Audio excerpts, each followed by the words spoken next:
So we are on the Bay of Islands in New Zealand. We're in Paihia, and we're going to take the ferry here over to Russell and walk around, see what there is to see. Be sure to watch the whole video, because we have a section where we go through an old cemetery, which I found fascinating. We've got a rain squall we got to get through. And then we've got a really strong squall that hit just as we were trying to get from the tender back onto our ship, and I think they got everybody off the tender except for 10 of us, and then we had to wait for about 7-8 minutes for the sea calmed down enough for us to get on board. This trip over to Russell was a very fun little travel on this ferry. Only cost us about $10-11, and Russell is a fascinating little town. Historical sites, old little buildings that are just fascinating to spend some time and walk through.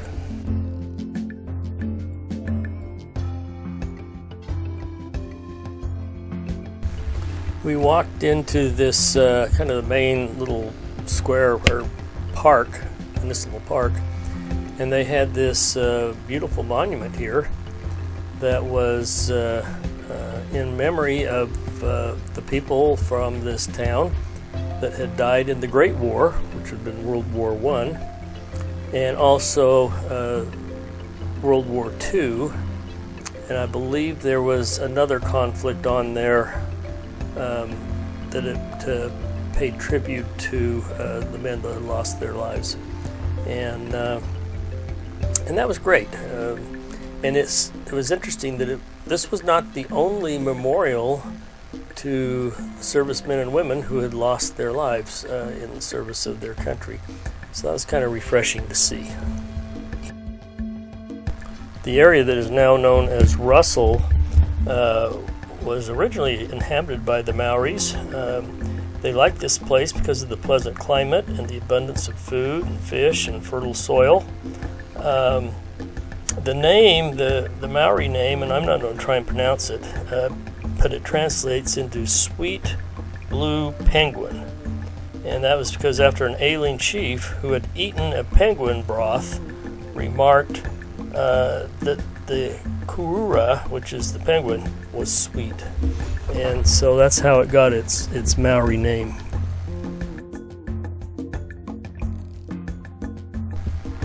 As we walked down this one-lane road, we saw this little path taking off and a sign pointing toward that area, and it said there was something in commemoration of a Maori chief. And as we got down there, these little totem pole type statues represent important members of this chief's family or other members of society that were important to him, and then there's a little memorial bench, which was interesting. Here's the bench right here, and the bricks that make up the back part of the bench came from the Maori chief's chimney in his little house that used to sit on this site, and so those bricks are from the Maori chief's chimney and fireplace. This beautiful little village of Russell is very peaceful, but it wasn't always that way. When the Europeans and the American ships began visiting New Zealand in the early 1800s, the Maoris quickly recognized there was great advantage in trading with these strangers, and the Bay of Islands offered safe anchorage and had a large Maori population. To attract ships, the Maoris began supplying food, timbers, and prostitution. In exchange, the Maori population traded for firearms, alcohol, and other goods. As a result of this trade, this area soon gained a reputation as a community full of prostitutes without law. It became known as the hellhole of the Pacific. They say the European law had no influence and the Maori law seldom was enforced in the town's area. This is Christ Church. It was built in 1835 and is the oldest Anglican church in New Zealand. And when the Christian missionaries came to New Zealand, they divided the newcomers, whether they're European or from America, into two groups. The missionaries looked at themselves as agents of virtue, and everybody else was agents of vice. And so, it was, they didn't like the British and the American whalers that would come in, because again, they did not always necessarily have the highest moral standards. I have always enjoyed walking through cemeteries.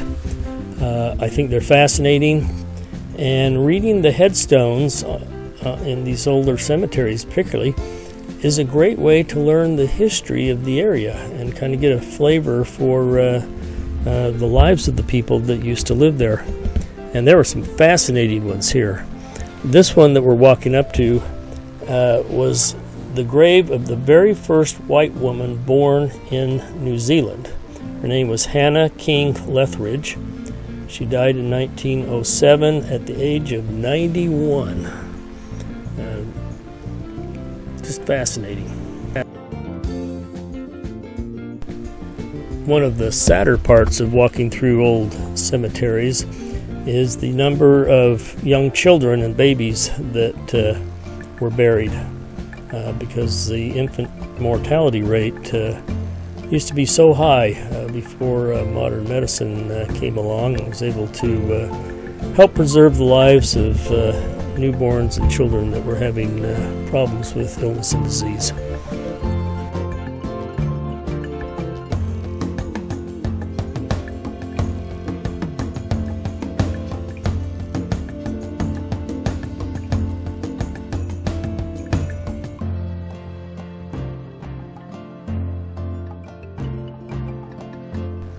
Here was another interesting tombstone. It's the final resting place of Charles Bell, who was the commander of HMS Hazard.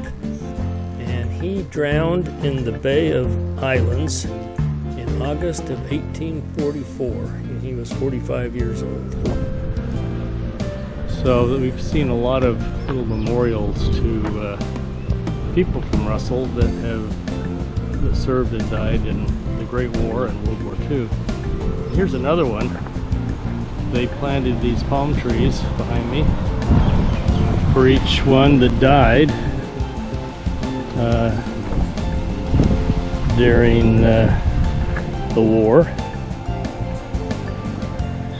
And I'm trying to figure out if we know which one World War I. So, and this was called, what did they call this again? What's the name of this little walkway? The Russell School Memorial Pathway, commemorating the Great War. So, it's nice to see that communities and people remember those that sacrificed all. All too soon, it was time to head back to the pier and to get on the ferry and head back to the mainland. That town was Paihia. That's where our ship kind of came in. It really didn't dock next to it. It was still we had to tender in from the ship and then take a bus from where the tender dropped us off to get into town. It was time to go back and start thinking about heading to the ship. But as you can see, there's some storm clouds out in the distance there. So we are on the ferry, getting ready to leave Russell. We walk around. It's a beautiful little town. Might be worth coming back someday and spending a couple of nights there. And we're heading back. What's the name of that town we're heading to? Paihia. But as you can see, we got rain coming in. We got Paihia. It started to rain, so we went in and had an early lunch of pancakes and strawberries and bananas, which was good. Then it got beautiful. We walked through Russell, and now we're getting ready to go back. And here comes more rain. But it will fly through just as fast, I'm sure. This is a beautiful little town with some beautiful homes up on the hill. So when we first got on the boat ferry, the seats were packed. In fact, we couldn't get up here. And then all of a sudden, everybody went down, and so we came up here, and we got the whole place to ourselves. And the sign coming up here on top of the boat, of the ferry, says, "No admittance when there's a fire." There's a fire on this boat. Get all the water off. There's a fire on this boat. I'm not going to be sitting up here or down below. I'm going to be in the water. And we just cast off and are leaving, and the rain's almost come to a stop. So, a little bit of rain still, not bad.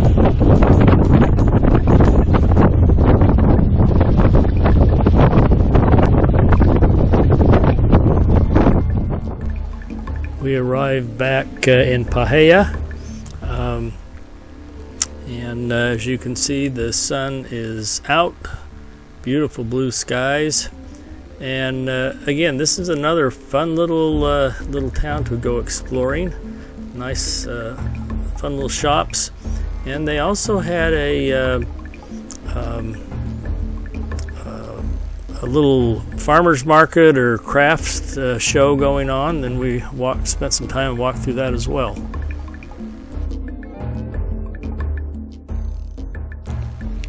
Our all aboard time was 3 o'clock back on the ship, so we had to hurry and get on the bus, get back to the tender, and head for the Serenade of the Sea. And just as we were getting in, you could start to see some more rain clouds forming in the distance. And we found a nice comfortable chair and sat down for our little ride. It was an uneventful ride out to the ship. It was starting to get a little choppy. I hear the boat bang against the tender bang against the ship a little bit. And as I said, they were able to get just about everybody off, but just a few of us. And then the squall hit, and it was a doozy.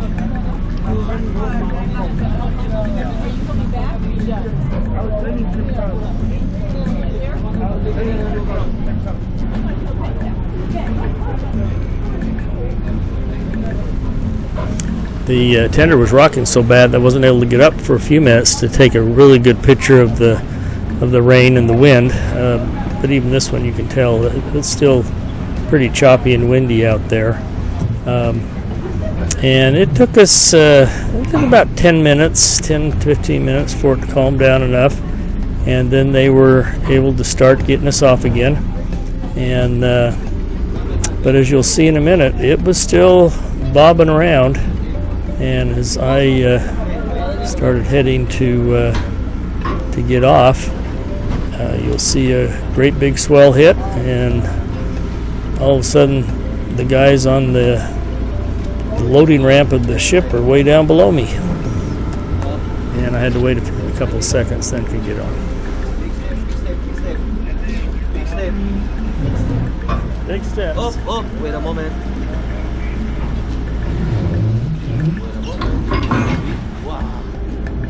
Hey, you guys, what are you doing down there? 4, 5 people. Okay, good.